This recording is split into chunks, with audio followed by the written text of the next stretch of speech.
Hi friends, welcome back to my channel. పిల్లలకి ఎంతో ఇష్టంగా తినే మసాలా పాస్తా అనేది ఎలా తయారు చేయాలో ఈ వీడియోలో చూద్దామండి. గ్యాస్ మీద కుక్కర్ పెట్టేసుకొని అందులో 2 టేబుల్ స్పూన్ ఆయిల్ వేసుకోవాలి. ఆయిల్ వేడెక్కిన తర్వాత కొంచెం జీలకర్ర, అలాగే సన్నగా తరిగిన పచ్చిమిర్చి, కొంచెం కరివేపాకు కూడా వేసుకొని ఫ్రై అవ్వనివ్వాలి. కొంచెం ఫ్రై అయిన తర్వాత ఒక కప్పు ఆనియన్స్ కూడా వేసుకొని మొత్తము గోల్డెన్ బ్రౌన్ వచ్చేంత వరకు కొంచెం ఫ్రై చేసుకోవాలి. కొంచెం కలర్ చేంజ్ అయింది కదండి. ఇప్పుడు కొంచెం ఒక కప్పు టమోటా అనేది యాడ్ చేసుకుందాము.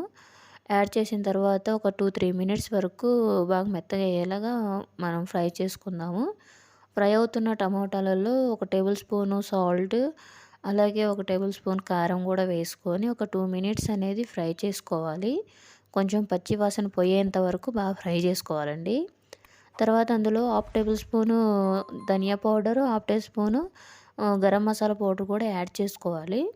యాడ్ చేసుకొని ఒక 2 మినిట్స్ అనేది ఫ్రై చేసిన తర్వాత ఈ పాస్తా మొత్తం కూడా ఆ మసాలాల్లో వేసుకొని మొత్తం కలిసేలాగా బాగా మిక్స్ చేసేసుకోవాలి. మిక్స్ చేసిన తర్వాత అందులోనే కొంచెం ఒక టీ గ్లాసు వాటర్ అనేది యాడ్ చేసుకొని ఒకసారి అనేది కలుపుకుందామండి. కలుపుకున్న తర్వాత మొత్తం కూడా నీట్గా కలిపేసుకొని కుక్కర్కి అనేది మూత పెట్టేసుకుందాము. మూత పెట్టేసి ఒక 3 విజిల్స్ వచ్చేదాకా ఉంచుకుందాము.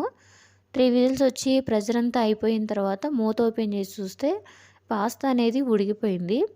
అందులోనే కొంచెము సన్నగా తరిగి పెట్టుకున్న కొత్తిమీర కూడా అందులో యాడ్ చేసుకొని ఒకసారి అనేది కలుపుకుందాము. మొత్తం మిక్స్ అయ్యేలాగా కలుపుకొని పాస్తా చూస్తే రెడీ అండి.